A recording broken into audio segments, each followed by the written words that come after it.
Hello everyone, welcome back to logical civilian. આજે આપણે ચર્ચા કરવા જઈ રહ્યા છીએ કે GWSSBનું ઇન્ટરવ્યૂ જે આવી રહ્યું છે એની તૈયારી કેવી રીતે કરવી. હાલમાં જ GPSCએ ડેપ્યુટી એક્ઝિક્યુટિવ અને એક્ઝિક્યુટિવ એટલે કે સુપર ક્લાસ 2 અને ક્લાસ 1 માટેની જે મેન્સ લેવાય તેનું રિઝલ્ટ મૂકી દીધું છે. હવે એનું શોર્ટ ટાઈમમાં ઇન્ટરવ્યૂ આવશે. આ ઉપરાંત એક મોટી ભરતી જેનું ઇન્ટરવ્યૂ ઘણા સમયથી પેન્ડિંગ છે કે GWSSBની અંદર 125 આસિસ્ટન્ટ એન્જિનિયર ક્લાસ 2 લેવાના છે, એનું પણ ઇન્ટરવ્યૂ પેન્ડિંગ છે. તો એનું પણ રિઝલ્ટ આવી જશે અને 1 કે 2 મહિનામાં એનું પણ ઇન્ટરવ્યૂ થશે. તો ઘણા બધા વિદ્યાર્થીઓની મૂંઝવણ છે કે GWSSBની ઇન્ટરવ્યૂની પ્રિપેરેશન કઈ રીતે કરવી.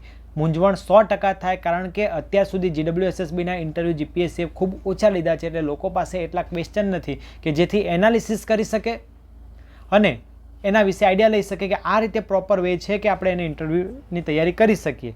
બટ એવું આપણી પાસે ઓછું છે કમ્પેર ટુ R&B અને ઇરિગેશન ડિપાર્ટમેન્ટના, કારણ કે ઇરિગેશન અને R&Bના ઘણા ઇન્ટરવ્યૂ થઈ ગયા એટલે ઘણા બધા ક્વેશ્ચન ફરે છે. એટલે આપણે આઈડિયા આવે કે આ રીતે ઇન્ટરવ્યૂમાં ક્વેશ્ચન પૂછાઈ શકે, પણ GWSSBના કેસમાં એવું નથી. એટલા માટે દરેક વિદ્યાર્થીઓ મને ટેલિગ્રામ પર સતત મેસેજ કરતા હોય છે કે આપણે ઇન્ટરવ્યૂની પ્રિપેરેશન કઈ રીતે કરવી, એ મને આઈડિયા આવતો નથી, તો એના વિશે મને આઈડિયા આપો, અથવા તો એમને ડાઉટ મોકલતા હોય છે. ઓકે, તો એને અનુલક્ષીને આપણે આ એક વિડીયો બનાવીએ છીએ કે GWSSBની અંદર જે ઇન્ટરવ્યૂ આવે છે એની પ્રિપેરેશન કઈ રીતે કરવી. તો સૌથી પહેલાં આપણે સમજીએ કે આજે આપણે કયા ટોપિક જે છે એ ડિસ્કસ કરવાના છીએ. તો importance of interview and real competition કેટલી છે અત્યારે. ડિપાર્ટમેન્ટલ નોલેજ, ડિપાર્ટમેન્ટની અંદર તમારો શું રોલ છે, ડિપાર્ટમેન્ટલ સ્કીમ કઈ છે, ઇમ્પોર્ટન્ટ સબ્જેક્ટ કયા છે, કયા એક્સ્ટ્રા મટીરિયલ તમારે વાંચવા પડશે, ઇમ્પોર્ટન્ટ ટોપિક કયા છે કે જેના પર તમારે સ્પેશિયલ ફોકસ કરવું પડશે. આ ફિલ્ડ એટલે કે જે તમારું વર્ક છે એ વર્કની અંદર અત્યારે કયા એડવાન્સમેન્ટ છે. સાથે સાથે આપણે ગુજરાતના છીએ તો આપણે સિવિલ એન્જિનિયરિંગની અંદર ગુજરાતમાં શું ડેવલપ થયેલું છે એ પણ જાણવું પડશે. પેનલ મેમ્બરનો બિહેવિયર કેવો હશે આ ઇન્ટરવ્યૂ માટે, અને GS માટે કયા ટોપિક ઇમ્પોર્ટન્ટ રહેશે, એ દરેક વસ્તુનું આપણે વિગતવાર ચર્ચા કરશું. આ વિડીયો જે છે એ સ્પેશિયલી હું તમને ગાઈડન્સ માટે બનાવું છું. ગાઈડન્સ માટે એટલે કે સપોઝ કે અહીંયા છે ડિપાર્ટમેન્ટલ સ્કીમ, તો એ ડિપાર્ટમેન્ટલ સ્કીમ વિશે હું દરેક વસ્તુ ડિટેલમાં નહીં કહું, હું જસ્ટ તમને હિન્ટ આપીશ કે તમારે આ રીતે એની અંદર પ્રિપેરેશન કરવાની છે. જો ડિટેલમાં ડિસ્કશન કરશું તો વિડીયો કદાચ 2.5-3 કલાકનો પણ બને, બટ આપણે શોર્ટ ટાઈમની અંદર વિડીયો કવર કરવાના છીએ અને કઈ રીતે એકચ્યુઅલી તમારે પ્રિપેરેશન કરવાની છે એનું હું તમને ગાઈડન્સ આપીશ. હવે આ વિડીયો ખૂબ જ ધ્યાનથી જોજો, કારણ કે હવે જે છે એ અત્યારે GPSCની કોઈ પણ એક્ઝામ નજીકમાં નથી કે જે ક્લાસ 2 લેવલની હોય, સીધી 2025માં જશે. જો તમે અત્યારે એક્ટિવ નહીં હોવ તો સીધું તમારે ઇન્ટરવ્યૂ 2025, કદાચ 2026માં પણ આવી શકે ઇન્ટરવ્યૂ. ઇટ મીન્સ કે તમારા અગત્યના 2 વર્ષ પણ બગડી શકે છે. ઇટ મીન્સ આ જે વિડીયો છે એને ધ્યાનથી જોજો અને એને અનુલક્ષીને પ્રિપેરેશન કરતા રહેજો. આ ઉપરાંત આપણી ટેલિગ્રામમાં ચેનલ છે લોજિકલ સિવિલિયનના નામે, જેની ડિસ્ક્રિપ્શનની અંદર લિંક પણ છે. એની અંદર હું રેગ્યુલર સારા ક્વેશ્ચન જે ભૂતકાળમાં પૂછાઈ ગયેલા હોય એ અથવા તો પૂછાવાની શક્યતા હોય એવા હું રેગ્યુલર અપલોડ કરતો રહું છું, જેના અમુકના આન્સર પણ મૂકું છું અને અમુક સારા ક્વેશ્ચન હું તમારા જાતે પ્રેક્ટિસ માટે મૂકું છું, એટલે એ તમે જાતે શોધો અને એક્સ્ટ્રા નોલેજ મેળવી શકો. ઓકે, તો હવે આપણે સ્ટાર્ટ કરીએ આજનો વિડીયો, જેનો મેઇન ફોકસ છે કે GWSSBની પ્રિપેરેશન કઈ રીતે કરવી. તો સૌથી પહેલો મારો ટોપિક છે importance of interview and competition. શું કહેવા માગું છું આના થ્રુ એ સમજીએ. પહેલાં હાલ જે ઇન્ટરવ્યૂ આવે છે એનું ઇમ્પોર્ટન્સ શું છે, તો આપણને ખબર છે કે આપણે પ્રિલિમ જે આપી, હું અત્યારે ક્લાસ 2 કન્ટેસ્ટથી સમજાવવાનો પ્રયત્ન કરું છું. ઓકે, કેમ કે વધારે કેન્ડિડેટ જે છે એ ક્લાસ 2ના છે. ઓકે, તો આપણે જે એક્ઝામ આપી એમાં પ્રિલિમના 300 માર્ક્સ હતા. ઓકે, એના ડિવાઈડ બાય 6 થશે અને ઇન્ટરવ્યૂ 100 માર્ક્સનું આવશે, એના ડિવાઈડ બાય 2 થશે અને બંનેનું 50-50માંથી કન્વર્ઝેશન થઈને ટોટલ 100 માર્ક્સનું ઇન્ટરવ્યૂ બનશે. હવે તમે સમજી શકો છો કે જે ઇન્ટરવ્યૂ છે ને એના બાય 2 છે, એટલે કેટલું ઇમ્પોર્ટન્ટ છે ઇન્ટરવ્યૂનું એ તમે અહીંયા સમજી શકો છો. કે જો સપોઝ એક્ઝામ્પલ તરીકે કટ ઓફ 140 અટકેલું છે, એક્ઝામ્પલ માટે લઉં છું, કોઈ વિદ્યાર્થીના 145 માર્ક્સ છે અને કોઈના 170 માર્ક્સ છે, આના બાય 6 થશે એટલે બહુ મોટો ડિફરન્સ નહીં થાય, કારણ કે પ્રિલિમના માર્ક્સમાં બાય 6 થાય. બટ જે છે એ તમારું ઇન્ટરવ્યૂ છે. તમે ઇન્ટરવ્યૂની અંદર જેટલું સારું પરફોર્મન્સ આપશો, જેટલી સારી પ્રેક્ટિસ કરશો, જેટલી સારી મહેનત કરશો, એટલું જ તમારું રિઝલ્ટ જે છે એ અપ બનશે. ઓકે, આ જે છે એ પહેલો પોઈન્ટ જે છે કે મેં તમને પાસ થવા પોઈન્ટ ઓફ વ્યૂ સમજાવ્યો કે આ પાસ થવું હોય તો તમારે ઇન્ટરવ્યૂનું મહત્ત્વ ખૂબ જ છે. આ ઉપરાંત ખાલી પાસ થવું મહત્ત્વનું નહીં રહે. પાસ થશો તમને જોબ તો મળી જ જશે, પણ જોબ માટે પણ લોકેશન પણ અગત્યની છે. તો એના માટે જે છે એ તમારો પ્રયત્ન એવો રહે કે મેક્સિમમ માર્ક્સ તમે ઇન્ટરવ્યૂમાં ખેંચો અને જે તમારો રેન્ક છે એને ઇમ્પ્રૂવ કરો. મેક્સિમમ માર્ક્સ ખેંચો અને શું ઇમ્પ્રૂવ કરો?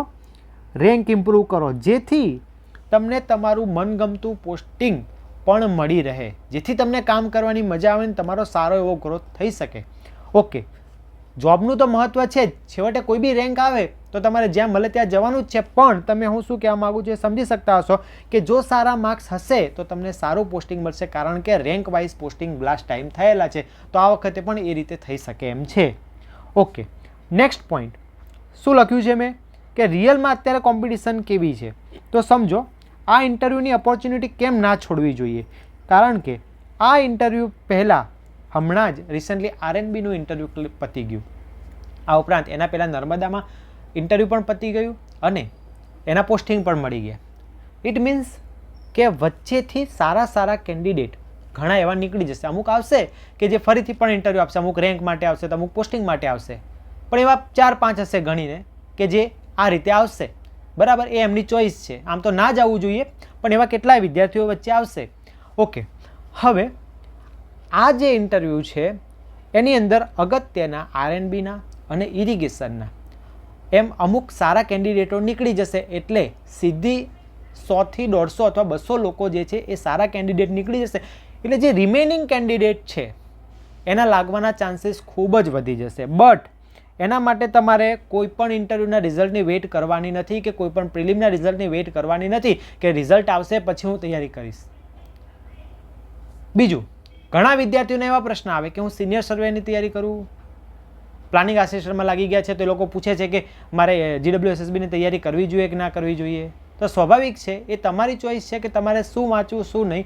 પરંતુ જે છે એ કે આ ક્લાસ 2ની જોબ છે સીધી, એટલે તમારો પે સ્કેલ પ્રમાણમાં હાઈ હશે.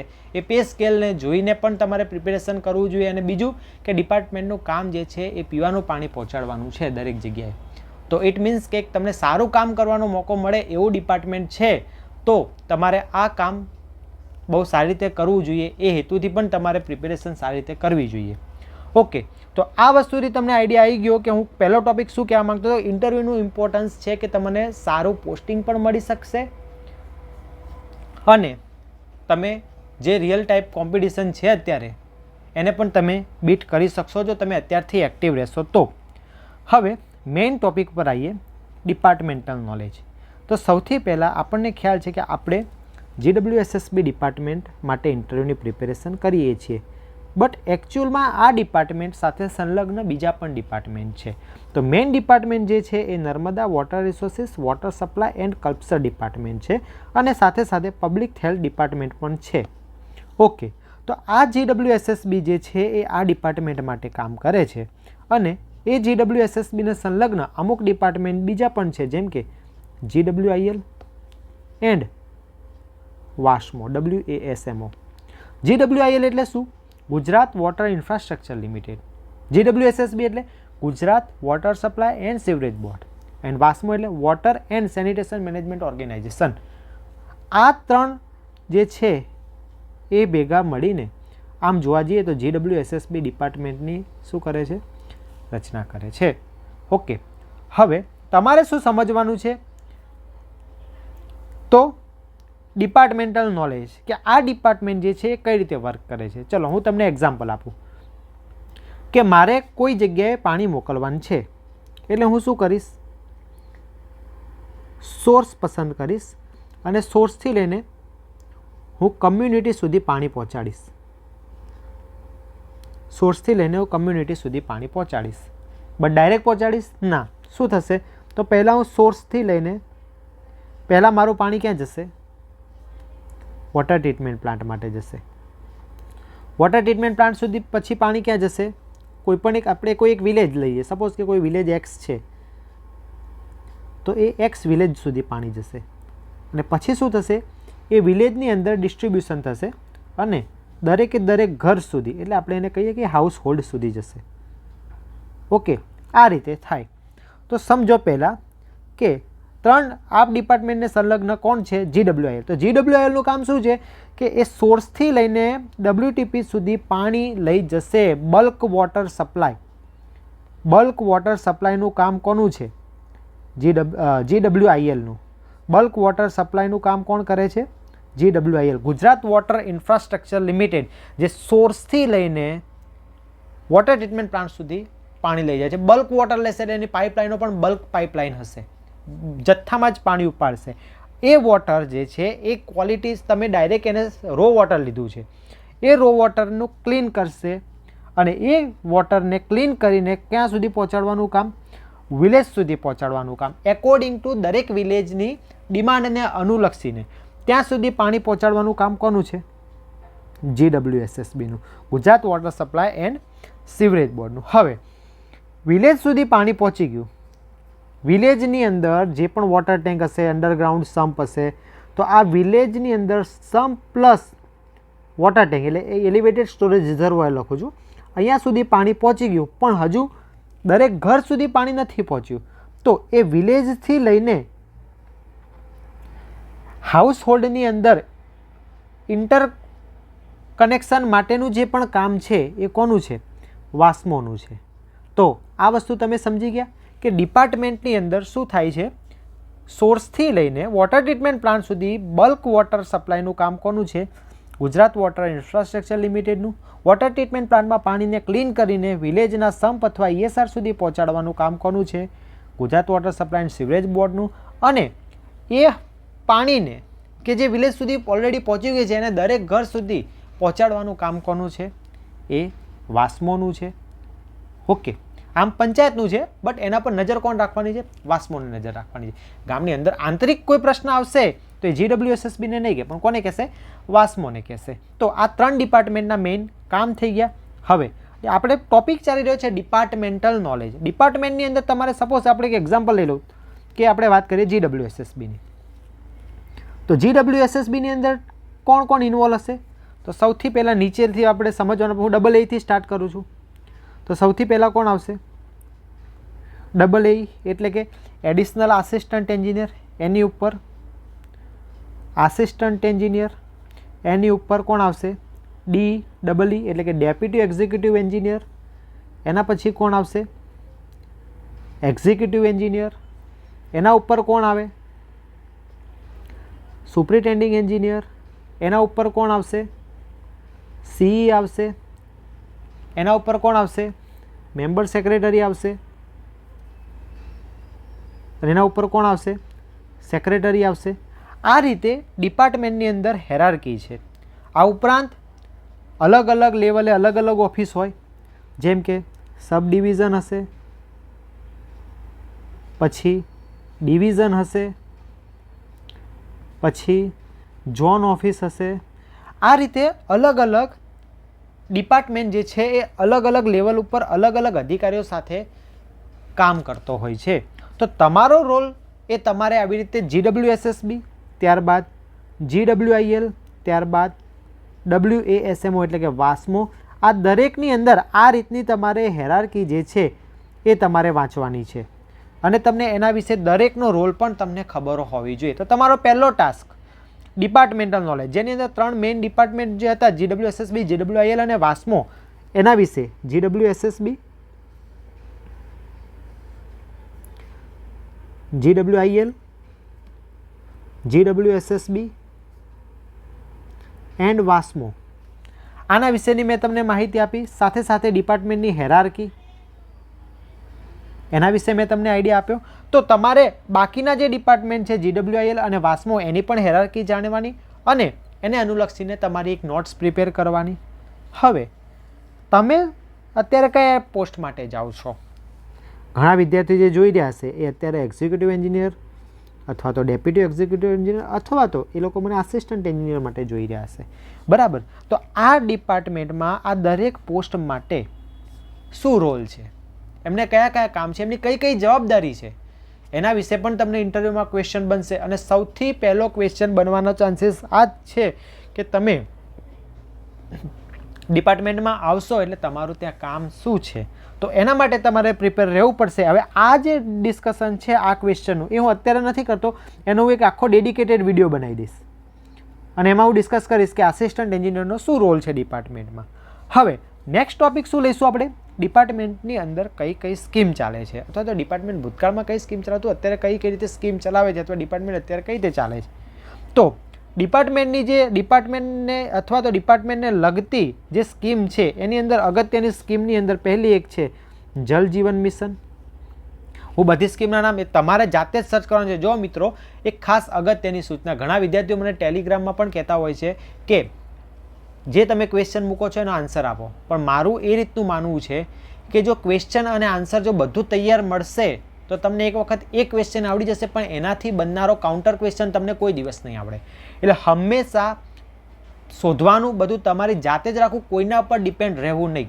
ટીચિંગની અંદર આ બે વસ્તુ અગત્યની છે કે જ્યાં ડાયરેક્ટ સીધું બધું મળી જતું હોય એ વસ્તુનો કોઈ દિવસ વિશ્વાસ કરવો નહીં, એમાં તમે ભાગ્યે જ કોઈક દિવસ આગળ આવશો. અને બીજી વસ્તુ, ક્યાંક તમે ભણો છો જો ત્યાં તમને બધી વસ્તુ ખબર પડે છે, ઇટ મીન્સ કે સામેવાળો વ્યક્તિ તમને લો લેવલનું ભણાવે છે, કારણ કે સિવિલ એન્જિનિયરિંગ અથવા ઇન્ટરવ્યૂ એટલું પણ ઇઝી નથી કે સામેવાળો જે તમને ભણાવે અને તમને બધું ખબર પડી જાય. ક્યાંક 10 થી 20% તો તમને પહેલા ટ્રાયમાં ના જ ખબર પડે. એટલે હું જે તમને આઈડિયા આપું છું, હું તમને એક્ઝામ્પલ માટે કહું છું કે આટલી સ્કીમ જે છે તમારે જોવી પડશે. એના સિવાયની પણ સ્કીમ જે છે એના વિશેના આપણે ડિટેલમાં વિડીયો અલગથી બનાવી, એ વસ્તુ અલગ છે. બટ હાલ હું તમને ઇન્ટરવ્યૂની પ્રિપેરેશન કઈ રીતે કરવી એના માટે ગાઈડન્સ આપું છું. તો એક જલ જીવન મિશન છે, પછી નલ સે જલ યોજના છે, પછી ડિપાર્ટમેન્ટ સુજલામ સુફલામના પણ કામ કરે છે ઘણી વખત, તો સુજલામ સુફલામ યોજના છે. આ ઉપરાંત ડિપાર્ટમેન્ટની અંદર જે વોટર સપ્લાયની સિસ્ટમ છે એની અંદર સ્પોટ વોટર સપ્લાય સ્કીમ છે, મિની વોટર સપ્લાય સ્કીમ છે, ઇન્ડિવિજ્યુઅલ વોટર સપ્લાય સ્કીમ છે, RWSS એટલે કે રિજનલ વોટર સપ્લાય સ્કીમ છે. ફરીથી એક વખત નામ કહી દઉં છું, spot water supply scheme, mini water supply scheme, individual water supply scheme, regional water supply scheme. આ બધી જે છે સ્કીમ કઈ રીતે કામ કરે છે, એના એજન્ડા શું છે, એના મેઇન પર્પઝ શું છે, એ બધા જે છે એ તમારા માટે જાણવા એ અગત્યના છે. હવે નેક્સ્ટ મુદ્દો જે છે આપણો લઈએ છીએ ઇમ્પોર્ટન્ટ સબ્જેક્ટ કયા રહેશે. હવે આખું તમને એક વખત સ્ટ્રક્ચર સમજાવું. આપણે શું કામ છે, આપણું કામ છે સોર્સથી લઈને વોટર સપ્લાય કરવાનું. ઓકે, પણ ક્યાં સુધી? કમ્યુનિટી સુધી. ચલો, આ એક મારો સોર્સ છે. સોર્સથી લઈને હું શું કરું છું? કમ્યુનિટી સુધી વોટર પહોંચાડું છું. ચલો, આ સોર્સથી લઈને કમ્યુનિટી સુધી મારે પાણી પહોંચાડવું છે. આ કમ્યુનિટી સુધી પાણી પહોંચી ગયું. ડાયરેક્ટ પહોંચશે ના. કઈ રીતે? તો કોઈ કમ્યુનિટીને મારે કેટલું પાણી આપવું છે તો એ ડિપેન્ડ કરે સૌથી પહેલાં ત્યાંની પોપ્યુલેશન ઉપર. તો સૌથી પહેલું કામ આવે એક પોપ્યુલેશન ફોરકાસ્ટિંગ. બીજી વસ્તુ કે શું આ પોપ્યુલેશન ફોરકાસ્ટિંગ કરેલી ઇનફ છે? તો પોપ્યુલેશન ફોરકાસ્ટિંગ કર્યા પછી પણ આપણે એની ડિમાન્ડ કેલ્ક્યુલેટ કરવું પડે. નેક્સ્ટ આવે વોટર ડિમાન્ડ. ચલો, વોટર ડિમાન્ડ નક્કી થઈ ગઈ. તો વોટર ડિમાન્ડ નક્કી કર્યા પછી મારે એક સોર્સ નક્કી કરવો પડશે કે આટલી ડિમાન્ડ પૂરી થાય એટલું પાણી મને ક્યાંથી મળશે. તો નેક્સ્ટ આવશે source of water. Source of water નક્કી થઈ ગયા પછી કે શું આ પાણી પીવા લાયક છે કે નહીં. હું કમ્યુનિટીને પાણી આપીશ તો એ પાણીથી કોઈ નુકસાન થશે કે નહીં એ ચેક કરવું પડે. એ ચેક કરવું ઇટ મીન્સ કે ક્વોલિટી ઓફ વોટરની સ્ટડી કરવી. હવે ચલો, આ ક્વોલિટી ઓફ વોટરથી આપણને ખબર પડશે કે જે પણ પાણી આપણે ચેક કર્યું એની ક્વોલિટી ચેક કરી એટલે આપણને ખબર પડશે કે જે પણ ક્વોલિટી છે ડિઝાયરેબલ છે કે નથી. મોસ્ટ ઓફ કેસમાં ડાયરેક્ટ રો વોટરની કોઈ દિવસ પ્રોપર્ટી ડાયરેક્ટ ક્લિયર મળે જ નહીં આપણને. જો મળે છે તો ડાયરેક્ટ પછી એનું ક્લોરિનેશન કરીને એને કમ્યુનિટીમાં મોકલવું પડે. નથી મળતી તો પછી તમારે વોટર ટ્રીટમેન્ટના દરેક શું કરવા પડે? સ્ટેપ ફોલો કરવા પડે. તો સોર્સની ક્વોલિટી રો વોટરની ક્વોલિટી ડિઝાયરેબલ ના મળે એટલે આપણે શું કરવું પડે, એનું ટ્રીટમેન્ટ કરવું પડે. It means treatment of water. અને આ ટ્રીટમેન્ટ થઈ ગયા પછી મારે પાણીને શું કરવાનું છે, ડિસ્ટ્રીબ્યુટ કરવાનું છે, એટલે થઈ જાય ડિસ્ટ્રીબ્યુશન ઓફ વોટર. હવે આ તમામ ભેગું મળીને જે સબ્જેક્ટ ઊભો કરે છે એનું નામ છે રો વોટર એન્જિનિયરિંગ. શું નામ છે?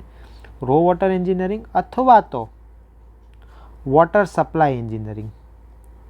Water supply engineering. તો સૌથી અગત્યનો વિષય જે ડિપાર્ટમેન્ટના કામને અનુલક્ષીને છે એ છે water supply engineering. Water supply engineering જે છે એ સૌથી અગત્યનો સબ્જેક્ટ રહેશે અને એના જે અગત્યના ટોપિક છે મેં બધા લખી દીધા. Population forecasting, water demand, source of water, quality of water, treatment of water, distribution of water. ને આપણે સિવિલ એન્જિનિયર છીએ એટલે આ દરેકમાં જે પણ સ્ટ્રક્ચર સમાવેશ થાય, ચલો એ પણ તમને આપણે ડિસ્કસ કરીએ કે GWSSB ડિપાર્ટમેન્ટ જે છે કયા કયા સ્ટ્રક્ચર ઇન્વોલ્વ કરે છે. તો સૌથી પહેલાં આપણે અત્યારે વોટર સપ્લાયની જ વાત કરીએ તો વોટર સપ્લાય માટે શું કરવું પડશે, મારે સોર્સ. તો સોર્સનું પણ હશે, એને આપણે ઇન્ટેક સ્ટ્રક્ચર કહીશું. સોર્સ પછી પાણી આવશે WTPમાં. તો WTPમાં સુધી પાણી લઈ જવા માટે અહીંયા આપણી પાસે બે ઓપ્શન હોય. એક ઓપન ચેનલ હોઈ શકે પણ જનરલી આપણી પાસે પાઇપ જ હશે. તો અહીંયા આવશે એક પાઇપ સ્ટ્રક્ચર. WTP માં જે પાઇપ છે એને આપણે ડિસ્ટ્રીબ્યુશનમાં આપણે ડાયરેક્ટ ગ્રેવિટીથી થઈ શકે અથવા તો પમ્પિંગથી થઈ શકે. આપણે એવું વિચારીએ કે પમ્પિંગથી થાય છે તો પછી નવું સ્ટ્રક્ચર આવશે પમ્પિંગ સ્ટેશન અને પમ્પિંગ મશીનરી. પછી આ પાણી જે ટ્રીટમેન્ટ થાય છે એનું ક્યાંક આપણે સ્ટોરિંગ પણ કરવું પડશે. એ સ્ટોરેજ માટે શું આવશે, અંડરગ્રાઉન્ડ વોટર ટેન્ક, જેને આપણે સંપ પણ કહીએ છીએ. તો એ થઈ જશે અંડરગ્રાઉન્ડ વોટર ટેન્ક અથવા તો એલિવેટેડ વોટર ટેન્ક, અથવા એના બીજા શબ્દોમાં કહેવું તો એલિવેટેડ સ્ટોરેજ રિઝર્વોયર. હવે આ વોટર પછી વેસ્ટ વોટર પણ બનશે. તો એ બીજું કામ આવશે STP એટલે સીવેજ ટ્રીટમેન્ટ પ્લાન્ટ અથવા તો વેસ્ટ વોટર ટ્રીટમેન્ટ પ્લાન્ટ અથવા એને એફ્યુલન્ટ ટ્રીટમેન્ટ પ્લાન્ટ તરીકે પણ ઓળખવામાં આવે છે. ઓકે, એની અંદર પણ પાઇપોનો સમાવેશ થશે. તો તમારે કયા કયા સ્ટ્રક્ચર વિશે જાણકારી મેળવવી પડશે? એક ઇન્ટેક સ્ટ્રક્ચર વિશે, બીજું પાઇપ અથવા કેનાલ વિશે, વોટર ટ્રીટમેન્ટ પ્લાન્ટના દરેકે દરેક કમ્પોનન્ટ વિશે, પમ્પિંગ વિશે બેઝિક માહિતી, કારણ કે આપણે મિકેનિકલ એન્જિનિયર નથી, એ કામ મિકેનિકલ ડિપાર્ટમેન્ટનું છે તો બી આપણે બેઝિક માહિતી રાખવી પડે. પછી water tank A on ground હોઈ શકે અથવા એલિવેટેડ હોઈ શકે. ઓકે, પછી સીવેજ ટ્રીટમેન્ટ પ્લાન્ટ. આટલા સ્ટ્રક્ચર વિશે તમારી પાસે દરેકે દરેક કમ્પોનન્ટની પણ એની માહિતી હોવી જોઈએ. તો આટલા સ્ટ્રક્ચર ઉપર પણ ફોકસ કરવાનો. હવે આપણે જે વોટર લાયા એને આપણે શું કર્યું, કમ્યુનિટી સુધી મોકલી દીધું. હવે હું કલર બદલું છું, બ્લુ કલર લઉં છું. કમ્યુનિટી સુધી પાણી પહોંચ્યું એને પાછું આપણે સોર્સમાં નાખશું, પણ કેટલું, 80% વોટર. તો આપણે એવું એઝમ્પશન લઈએ છીએ કમ્યુનિટી 20% વોટર યુઝ કરે છે અને 80% વોટરને જનરેટ કરે છે વેસ્ટ વોટર તરીકે.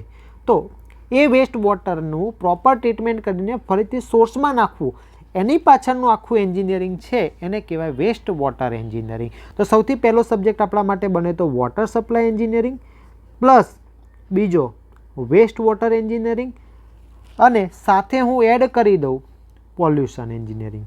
તો આ ત્રણ ભેગા મળીને આપણો અગત્યનો એક સબ્જેક્ટ બને જેને કહેવાય એન્વાયરમેન્ટલ એન્જિનિયરિંગ. એન્વાયરમેન્ટલ એન્જિનિયરિંગ અથવા તો એને કહેવાય પબ્લિક હેલ્થ એન્જિનિયરિંગ. એટલે આ ડિપાર્ટમેન્ટને સંલગ્ન ડિપાર્ટમેન્ટ એક છે જેને પબ્લિક હેલ્થ ડિપાર્ટમેન્ટ તરીકે પણ ઓળખવામાં આવે. તો આ પબ્લિક હેલ્થ એન્જિનિયરિંગ જે છે એ આપણા માટે સૌથી અગત્યનો સબ્જેક્ટ. આની અંદર તમારે સૌથી વધારે ફોકસ કરવાનું છે વોટર સપ્લાય એન્જિનિયરિંગ. આ બંને વિશે તમારે શેનું યાદ રાખવું પડશે, એનું બેઝિક નોલેજ તમારું હોવું જોઈએ, કારણ કે ડિપાર્ટમેન્ટનું મેઇન વર્ક જે છે એ વોટર સપ્લાય છે.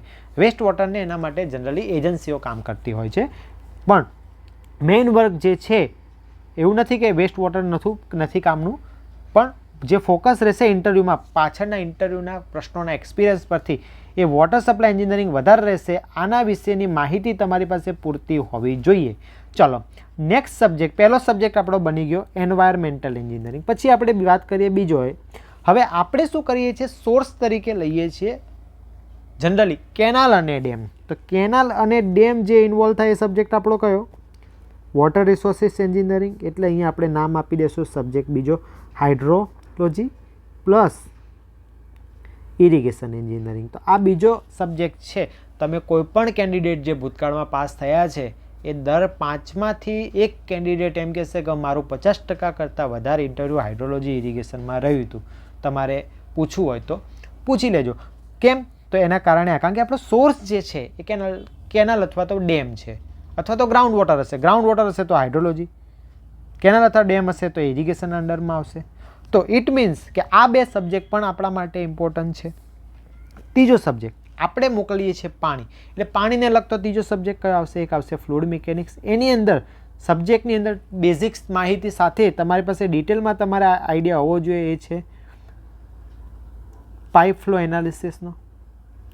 કારણ કે આપણે ડિપાર્ટમેન્ટની અંદર એક તમારો રોલ જે છે એ પાઇપલાઇનનું એનાલિસિસ, ડિઝાઇન, એસ્ટિમેટ એ તમારે જ બનાવવાનું છે એઝ અ આસિસ્ટન્ટ એન્જિનિયર. અને ડી હશો તો તમારે એને ચેક કરાવવાનું હશે.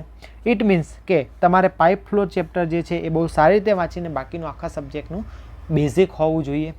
આ ઉપરાંત મોસ્ટલી દરેક જે કેન્ડિડેટ હોય છે એ ફ્રેશર હોય છે. તો ફ્રેશરને દરેક મટીરિયલના ટેસ્ટિંગ, એટલે અહીંયા આપણે બિલ્ડિંગ મટીરિયલ અને કોઈપણ સ્ટ્રક્ચર બનાવીએ આપણે એ સોઇલ ઉપર બનતું હોય છે, એટલે સોઇલ એન્જિનિયરિંગ અથવા એને જીઓટેકનિકલ એન્જિનિયરિંગ કહેવાય. આટલા સબ્જેક્ટ જે છે એ ઇમ્પોર્ટન્ટ રહેશે. સાથે સાથે એક આપણો રોલ છે ટુ પ્રિપેર એ એસ્ટિમેટ, એનું ટેન્ડર બનાવવાનું. આ બધા આપણા રોલ છે. તો estimation, costing and valuation, ECV, આ સબ્જેક્ટ જે છે એ તમારા માટે બહુ જ ઇમ્પોર્ટન્ટ છે. બાકીના દરેક સબ્જેક્ટનું બેઝિક હોવું જોઈએ. બાકીના દરેક સબ્જેક્ટનું બેઝિક માહિતી જે છે એ તમારી પાસે હોવી જોઈએ. તો આ સબ્જેક્ટ જો તમે આટલો ફોકસ કરશો અને પ્રોપર વેમાં પ્રિપેરેશન કરશો તો એકચ્યુઅલમાં તમારે જે માર્ક્સ મેળવવાના છે એના તરફ તમે આગળ વધી શકશો. Next topic. તો નેક્સ્ટ ટોપિક આપણો શું છે? હાલ આપણે નક્કી શું કર્યું? ઇમ્પોર્ટન્ટ સબ્જેક્ટ કયા. હવે અગત્યનો જે ટોપિક છે એક્સ્ટ્રા મટીરિયલ તમારે કયા વાંચવા. હવે તમારી પાસે તમને આઈડિયા હશે કે તમે અત્યાર સુધી જે પણ વાંચ્યું ડિપાર્ટમેન્ટનું કોઈ પણ ઇન્ટરવ્યૂ તમે જોઈ લો ભૂતકાળમાં, એમાં સૌથી maximum question water treatment plant, pipe એના રિલેટેડ જ હશે. હવે તમે પાઇપનું કોઈ પણ બુકમાં જોઈ લેશો તો એ પાઇપના ક્વેશ્ચન જે છે અથવા એ પાઇપનો જે ટોપિક છે એ લિમિટેડ મેક્સિમમ 3 થી 4 પેજમાં પતાઈ ગયો હશે. એટલું કોઈ વખત ઇનફ નહીં હોય. સપોઝ કે ક્વેશ્ચન લો કે વોટ ઇઝ GRP પાઇપ. હવે આ ટોપિક બુકમાં હોય જ નહીં તો તમને એ ક્વેશ્ચન આવડવાનો જ નથી. ઇટ મીન્સ કે તમારે એક્સ્ટ્રા મટીરિયલમાં શું વાંચવાનું? તો એક IS કોડ વાંચવાનો. IS કોડ માટે સૌથી અગત્યનો IS કોડ જે છે આ દરેકને આ તો વાંચવો જ પડશે. 10-500 વોટર નોર્મ્સ છે આની અંદર. 10-500 2012. એક્સ્ટ્રા મટીરિયલમાં તમારે બુક બહુ મોટી છે. CPHEOO central public health and environmental engineering. Central public health and environmental એન્જિનિયરિંગની એક બુકલેટ છે. 800 થી 900 પેજની છે. એની અંદર તમારે બેઝિક માહિતી વાંચવી પડશે. આ ઉપરાંત અમુક તમારે પ્રેક્ટિકલ માટે તમારે યુટ્યુબના વિડીયો પણ જોવા પડશે અને સાથે સાથે તમારે પ્રીવિયસ યર ક્વેશ્ચન પણ સોલ્વ કરવા પડશે. પ્રીવિયસ યર ક્વેશ્ચન ફરીથી એક વખત કહી દઉં, આપણી યુટ્યુબ ચેનલ, આપણી ટેલિગ્રામ ચેનલ જે છે એની અંદર રેગ્યુલર હું 2 થી 3 પ્રશ્નો અથવા તો આ ડિપાર્ટમેન્ટને રિલેટેડ ઘણા ક્વેશ્ચન હમણાંથી મૂકતો રહું છું. તો આપણી ટેલિગ્રામ ચેનલમાં જો તમે જોઈન ના હોય તો લોજિકલ સિવિલિયન સર્ચ કરો ટેલિગ્રામની અંદર. ત્યાં 900 જેટલા લોકો છે. એ ટેલિગ્રામ ગ્રુપમાં જોઈન થઈ જજો. અથવા તો ડિસ્ક્રિપ્શનમાં પણ એની હું લિંક મોકલી દઈશ. અને હા, આ યુટ્યુબ ચેનલ પર પણ જો તમે નવા હો તો વિડીયોને લાઇક અને ચેનલને સબસ્ક્રાઈબ પણ કરી દેજો. ઓકે, હવે ઇમ્પોર્ટન્ટ ટોપિકની મેં ઓલરેડી ચર્ચા કરી દીધી છે કે કયા કયા ઇમ્પોર્ટન્ટ ટોપિક રહેશે. તો મેઇન જે છે તમારે વોટર સપ્લાય એન્જિનિયરિંગના રિલેટેડ તમામે તમામ. પછી તમારે એક્સ્ટ્રાની અંદર તમારે પાઇપની અંદર ડિટેલ માહિતી જોઈશે. તો પાઇપ છે, વોટર ટ્રીટમેન્ટ પ્લાન્ટ છે, સ્ટ્રક્ચર્સ પણ કયા રિલેટેડ ટુ વોટર, જેમ આપણે વાત કરી pipe, water treatment plant, sewage treatment plant, એના component, elevated storage reservoir, water tank ground પર રહેલી હોય કે પછી એલિવેટેડ હોય, એ તમામે તમામ જે છે એ તમારા માટે ઇમ્પોર્ટન્ટ રહેશે. હવે અગત્યનું અને દરેક વખતે આ પ્રશ્ન બને જ કે અત્યારે ડિપાર્ટમેન્ટમાં નવું શું ચાલે અથવા તમે ડિપાર્ટમેન્ટમાં આવીને નવું શું કરશો. તો ડિપાર્ટમેન્ટની અંદર અત્યારે નવું શું ચાલી રહ્યું છે? તો અત્યારે ડિપાર્ટમેન્ટ જે છે ધીમે ધીમે ઘણો ખરે એ આ ડિપાર્ટમેન્ટ જોવા જઈએ તો એ ડિજિટલ થઈ ગયો છે. કઈ રીતે થયો છે? તો ડિપાર્ટમેન્ટની અંદર ડિજિટલ ફ્લો મીટર લાગી ગયા છે જે આખા ગુજરાતના ડેટા બતાવતા હોય. તો એડવાન્સમેન્ટમાં ફ્લો મીટર લઈ લો, વોટર મીટર લઈ લો, એડવાન્સ પમ્પિંગ મશીનરી આવી ગઈ છે. આ ઉપરાંત વોટર ટ્રીટમેન્ટ પ્લાન્ટની અંદર પણ એડવાન્સમેન્ટ આવી ગયા છે. તો WTPની અંદર કયા એડવાન્સમેન્ટ આવ્યા, સીવેજ ટ્રીટમેન્ટ પ્લાન્ટની અંદર કયા એડવાન્સમેન્ટ આવ્યા, વોટર ટેસ્ટિંગના રિલેટેડ કયા એડવાન્સમેન્ટ આવ્યા, RO છે, આ બધા જે છે એ આ ફિલ્ડની અંદર આવેલા એડવાન્સમેન્ટ છે. તો એના વિશે પણ તમારે ડિટેલમાં વાંચવું પડશે અને એના રિલેટેડ તમારે શું કરવું પડશે? સ્ટડી કરવું પડશે, એની નોટ્સ બનાવવી પડશે. પછી આપણે અત્યારે કયા સ્ટેટમાં રહીએ છીએ? ગુજરાતમાં રહીએ છીએ. તો ગુજરાતની અંદર GWSSBનો શું પ્રોગ્રેસ છે? ગુજરાતમાં સપોઝ આપણે કોઈપણ જગ્યાએ પાણી ક્યાંથી ઉપાડીએ છીએ? તો ડેમમાંથી ઉપાડીએ અથવા કેનાલમાંથી ઉપાડીએ. તો ગુજરાતની અંદર કયા કયા ડેમ આવ્યા? સાથે સાથે ઇન્ડિયાના પણ સારા ડેમ લઈ લેવાના. કેનાલ તો નર્મદા કેનાલ નેટવર્ક છે, મહી કેનાલ નેટવર્ક છે. તો આ બધા કેનાલ વિશેની પણ તમારી પાસે બેઝિક માહિતી હોવી જોઈએ. રેગ્યુલર ન્યૂઝમાં બ્રિજ વિશે કંઈક ને કંઈક આવતું રહેતું હોય તો ગુજરાતમાં આવેલા કોઈક બ્રિજની માહિતી હોય એ હોવું જોઈએ. કોઈ civil engineering in Gujarat topic છે તો ગુજરાતની અંદર ભૂતકાળમાં કોઈક એવી ઘટનાઓ બની જેમ કે મચ્છો ડેમ ડિઝાસ્ટર છે. ઓકે, વચ્ચે હમણાં મોરબીની અંદર એક બ્રિજ તૂટ્યો તો એનું શું કારણ હોઈ શકે? પછી નવો કોઈ બ્રિજ બન્યો જેમ કે અટલ બ્રિજ અમદાવાદમાં બન્યો છે, અટલ સેતુ, તો એના વિશેની તમારે માહિતી હોવી જોઈએ. પછી કોઈક એવી ટનલ બનેલી હોય કે સિવિલ એન્જિનિયરિંગની અંદર જે પણ એડવાન્સમેન્ટ હોય ગુજરાતમાં અથવા ઇન્ડિયામાં તો એના વિશેની તમારી પાસે માહિતી હોવી જોઈએ. વોટર ટ્રીટમેન્ટ પ્લાન્ટની અંદર કંઈક નવું હોય અથવા કોઈ વોટર ટ્રીટમેન્ટ રિલેટેડ કોઈક એવો પ્રોજેક્ટ હોય. ગ્રે વોટર ટ્રીટમેન્ટ પ્લાન્ટ અત્યારે નાના મોટા ગામોમાં ચાલુ કર્યા છે પ્રોજેક્ટ, તો એના વિશે તમારા આઈડિયા હોવું જોઈએ.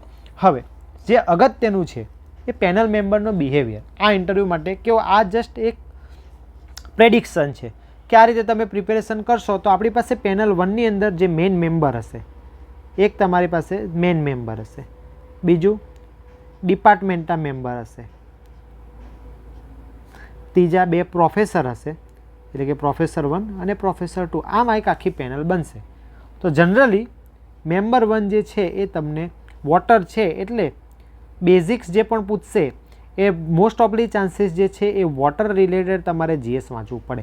એટલે કે તમારે નદી, ડેમ, સરોવર, આ ઉપરાંત કરંટ અને બેઝિક માહિતી તમે જે લોકેશનમાંથી આવતા હોય ગુજરાત વિશે કે બંધારણ વિશે, આ બધાની જે છે તમારી પાસે બેઝિક માહિતી હોવી જોઈએ. ડિપાર્ટમેન્ટલ મેમ્બર જે છે એ કયા પ્રશ્ન પૂછી શકશે? તો ડિપાર્ટમેન્ટ મેમ્બર જે છે એ મોસ્ટલી તમને તમારો ડિપાર્ટમેન્ટમાં રોલ શું છે, ડિપાર્ટમેન્ટમાં તમારો રોલ શું છે એના વિશે તમને પ્રશ્નો પૂછશે. જેમ કે તમારે એસ્ટિમેશન બનાવો તો એસ્ટિમેશન રિલેટેડ, તમારે પાઇપને સાચવવાની હોય તો પાઇપનું લેઇંગ વખતે તમારે ધ્યાન રાખવું, પાઇપનો પ્રોજેક્ટ હોય તો પાઇપ વિશે પ્રશ્ન પૂછશે. તમારી ડિપાર્ટમેન્ટમાં ડ્યુટી શું છે, તમે ડિપાર્ટમેન્ટમાં કેમ આવવા માગો છો, આવા બધા પ્રશ્નો જે છે એ તમને અહીંયાથી પૂછી શકે. જે છે આમને સાચવવાના છે, પ્રોફેસર 1, પ્રોફેસર 2. હવે અહીંયા જે છે એ વોટર રિલેટેડ પ્રોફેસરના બેસવાના ચાન્સીસ વધારે છે. આ જે પણ છે એ એનાલિસિસ પાસ્ટ ક્વેશ્ચનના આધારે છે. તો અહીંયા જે છે એ water related question, water quality છે, વોટર ટ્રીટમેન્ટ છે, વેસ્ટ વોટર છે, વોટર ટ્રીટમેન્ટ પ્લાન્ટ છે, આના રિલેટેડ ક્વેશ્ચન જે છે એ અહીંયાથી બનવાના ચાન્સીસ છે. અધરવાઇઝ ઇન્ટરવ્યૂ છે, તમને જે પણ પૂછવું હોય એ લોકો પૂછી શકે છે. એ તમારો એ દિવસ કેવો છે, તમારા દિવસે નસીબ કેવા છે, તમારી મહેનત કેવી છે, એ બધા પર ડિપેન્ડ કરતું હોય છે. તો અહીંયા જે છે એ અનપ્રેડિક્ટેબલ છે, બટ વોટરના સબ્જેક્ટના ક્વેશ્ચન વધારે આવવાના ચાન્સીસ છે. હવે આ ઇન્ટરવ્યૂ માટે તમારે GS ઉપર કેટલું ફોકસ કરવું અને કઈ રીતે કરવું? તો GS જે છે એના માટે સૌથી પહેલાં તમારે કરંટ અફેર્સ ઉપર ફોકસ કરવું પડશે. અત્યારે એટલીસ્ટ તમારે એક ન્યૂઝપેપર વાંચવું પડે અને તમે અપડેટ હોવા જોઈએ કે શું ચાલી રહ્યું છે દેશ દુનિયામાં, બરાબર. જેમ ઇન્ટરવ્યૂ નજીક આવે એટલે એટલીસ્ટ 2 ન્યૂઝપેપર તમારે વાંચવા પડે, એટલીસ્ટ 2 ન્યૂઝપેપર. પછી ગુજરાતની બેઝિક, ગુજરાત પ્લસ ભારતનું બેઝિક વાંચવું પડશે. અને જેમ આપણે વાત કરીએ પ્રમાણે ડિપાર્ટમેન્ટનું કામ તો પાણીને લગતી કોઈપણ યોજનાઓ, અત્યારની કે ભૂતકાળની કોઈ પણ એ યોજનાઓ વિશેની તમને માહિતી હોવી જોઈએ. અને ગવર્મેન્ટ આપણે કરંટમાં વાત કરીએ એ પ્રમાણે ગવર્મેન્ટની કોઈ લેટેસ્ટ કોઈ સ્કીમ હોય એ સ્કીમના આધારે પણ તમારા પ્રશ્નો આવી શકશે. તો પાણી રિલેટેડ જે પણ મટીરિયલ તમારી પાસે હોય એ તમારે વાંચવું પડે. તો જે આપણે ઇન્ટરવ્યૂની અંદર જે માહિતી શેર કરવાની હતી આપણે ડિસ્કસ શું કર્યું કે કયા કયા ઇમ્પોર્ટન્ટ ટૉપિક છે, ઇન્ટરવ્યૂનું શું ઇમ્પોર્ટન્સ રહેશે, પોસ્ટિંગ માટે પણ ઇમ્પોર્ટન્સ રહેશે. ડિપાર્ટમેન્ટલ નોલેજની અંદર મેં તમને માહિતી આપી કે કયા કયા ડિપાર્ટમેન્ટ છે એની અંદર કઈ રીતની હાયરાર્કી રહેશે. સાથે સાથે અમુક મેં તમને ટાસ્ક બધા આપ્યા જ છે કે આ ટાસ્ક તમારે કામ કરવાનું છે. તમારો રોલનો વિડીયો હું અહીંયા અથવા આપણી એપ્લિકેશન ઉપર, એપ્લિકેશનની લિંક પણ હું નીચે નાખી દઈશ. ટેલિગ્રામમાં તો તમને ગમે ત્યાં મૂકીશ તો તમને લિંક મળી જ જશે. તો આસિસ્ટન્ટ એન્જિનિયરનો રોલ શું રહેશે આ ડિપાર્ટમેન્ટમાં એના રિલેટેડ વિડીયો પણ આપણે એક અપલોડ કરશું. અને એક ટોપિક તમારો જે આપણે અહીંયા બાકી રાખ્યો છે અને ઇમ્પોર્ટન્ટ છે એ આપણે ત્યાં કવર કરી દઈશું. ડિપાર્ટમેન્ટલ સ્કીમ વિશે મેં તમને કીધું કે પાણીની જે પણ સ્કીમ હોય, ઇવન સૌની યોજના, સુજલામ સુફલામ યોજના, દરેક એવી યોજના કે જે પાણીના રિલેટેડ છે, જળશક્તિ અભિયાન લઈ લો કે પછી ડિપાર્ટમેન્ટની કોઈ પણ RWSS સ્કીમ હોય કે પછી સહભાગી સિંચાઈ યોજના હોય કે દરેક કે જ્યાં પાણી ઇન્વોલ્વ છે એ દરેક સ્કીમ તમારે કરવી પડશે. ઇમ્પોર્ટન્ટ સબ્જેક્ટની અંદર વાત કરી તો વોટર રિલેટેડ દરેક સબ્જેક્ટ જે છે એ ઇમ્પોર્ટન્ટ રહેશે. એક્સ્ટ્રા મટીરિયલ તમારે વાંચવા માટે મેં તમને IS કોડ સજેસ્ટ કર્યા છે. પાઇપ રિલેટેડ દરેક મટીરિયલ વાંચવાના, CPHEOની મેન્યુઅલ પણ વાંચવાની વાત કરી છે કારણ કે એને ડિપાર્ટમેન્ટની ગીતા તરીકે ઓળખવામાં આવે છે. યુટ્યુબમાં સારા પાઇપ રિલેટેડ વિડીયો જુઓ અને સાથે સાથે પ્રીવિયસ યર ક્વેશ્ચન સોલ્વ કરો. અને આપણી ચેનલની અંદર જે પણ પ્રશ્નો અત્યાર સુધી ઇન્ટરવ્યૂના મુકાયા છે એ દરેક ક્વેશ્ચન પણ સોલ્વ કરવાના છે. ટેલિગ્રામની ચેનલ ફરીથી એકવાર ડિસ્ક્રિપ્શનમાં આપેલી છે, જોઈન કરી લેજો. ઇમ્પોર્ટન્ટ ટોપિક્સની પણ આપણે વાત કરી કે પાઇપ જે છે એ સૌથી ઇમ્પોર્ટન્ટ ટોપિક રહેશે. પાઇપની સાથે પાઇપના દરેક એપાર્ટસ એટલે કે વાલ ને બધું જ એની અંદર જે છે એ આવી જશે. ફિટિંગ્સ મટીરિયલ ને બધું જ એ તમારા માટે ઇમ્પોર્ટન્ટ રહેશે. સાથે સાથે સ્ટ્રક્ચર જેવા કે વોટર ટ્રીટમેન્ટ પ્લાન્ટ અને સીવેજ ટ્રીટમેન્ટ પ્લાન્ટ અને એલિવેટેડ સ્ટોરેજ રિઝર્વોયર તમારા માટે ઇમ્પોર્ટન્ટ રહેશે. એડવાન્સમેન્ટ જે છે ફિલ્ડમાં કઈ રીતે થયું છે એના માટે પણ જો શક્ય થશે તો આપણે યુટ્યુબની અંદર વિડીયો બનાવશું તો એ પણ તમારે જોવાનું રહેશે. અને સિવિલ એન્જિનિયરિંગ ગુજરાત પેનલ મેમ્બરનું બિહેવિયરના આધારે મેં તમને કહી દીધું કે આ રીતના પ્રશ્નો તમારા બનવાના ચાન્સીસ છે. આ જ બનશે એવું નહીં, પરંતુ આ રીતે પ્રશ્નો બનશે જે છે એ પછી નેક્સ્ટ છે એ GS. મેઇન વસ્તુ જે છે આ વિડીયો બનાવવાનો મુખ્ય હેતુ એ હતો કે ઇન્ટરવ્યૂ જે છે આ નવું છે દરેક માટે. એની માહિતી દરેક પાસે હોતી નથી. દરેક લોકો મને પર્સનલી મેસેજ કરતા હોય છે. ઘણા વિદ્યાર્થીઓ જે છે ખૂબ જ સારી મહેનત કરે છે. એ લોકોના જે ક્વેશ્ચન આવે છે, ક્વેશ્ચન જોઈને લાગે છે કે એ લોકો પ્રોપર ટ્રેક ઉપર જઈ રહ્યા છે. પણ ઘણા વિદ્યાર્થીઓને એવો પ્રશ્ન આવે કે તૈયારી ક્યાંથી શરૂ કરવી એ જ નથી ખબર પડતી. તો તૈયારી શરૂઆત કરવાની સિમ્પલ ગણિત છે કે તમે પહેલાં વોટર સપ્લાય એન્જિનિયરિંગ જે છે એ ક્લિયર કરો. હવે આ વોટર સપ્લાય એન્જિનિયરિંગ ક્યાંથી વાંચો એની પણ તમારે ડિસ્કશન કરી લઈએ. તો એક તો મેં તમને કીધું કે તમારે CPHE મેન્યુઅલ જે છે એ તમારે વાંચવું જ પડશે. તો આપણે વોટર સપ્લાય એન્જિનિયરિંગની અંદર જો તમે ક્લાસીસ કરેલા છે તો એક એનું મટીરિયલ સારી રીતે વાંચો વિથ કોન્સેપ્ટ. મટીરિયલ કોનું? જો ક્લાસીસ કરેલા છે. તો નથી કર્યા તો બેઝિક ફંડામેન્ટલ તમારા ક્લિયર હોય તો એના માટે તમારે ક્લિયર ના હોય તો તમે એને યુટ્યુબની અંદર કોઈ પણ વિડીયો જુઓ. એવા કોઈ ફેકલ્ટીના વિડીયો ના જુઓ કે જે ખૂબ જ લેન્ધી હોય કે તમારે ઇન્ટરવ્યૂ આવી જાય પણ એ સબ્જેક્ટ ના પતે. જસ્ટ તમારે બેઝિક ફંડામેન્ટલ ક્લિયર કરાવી શકે. બાકી તમારે વાંચવાનું જ છે. એ વાંચવા માટે તમારે સારામાં સારી બુક જે છે રેફરન્સ તરીકે SK ગર્ગ, અને એ જો પતે એવું ના હોય તો કોઈ પણ પછી લોકલ ઓથરની કોઈ પણ બુક હશે તો પણ ચાલશે. પણ તમારે એક વખત વોટર સપ્લાય એન્જિનિયરિંગની અંદર બુક વાંચવી જોઈએ. આની સાથે સાથે મેં તમને કીધું એ પ્રમાણે CPHEOની મેન્યુઅલ, CPHEOની મેન્યુઅલ તમારે વાંચશો એટલે તમારે બધું જ આવી જશે.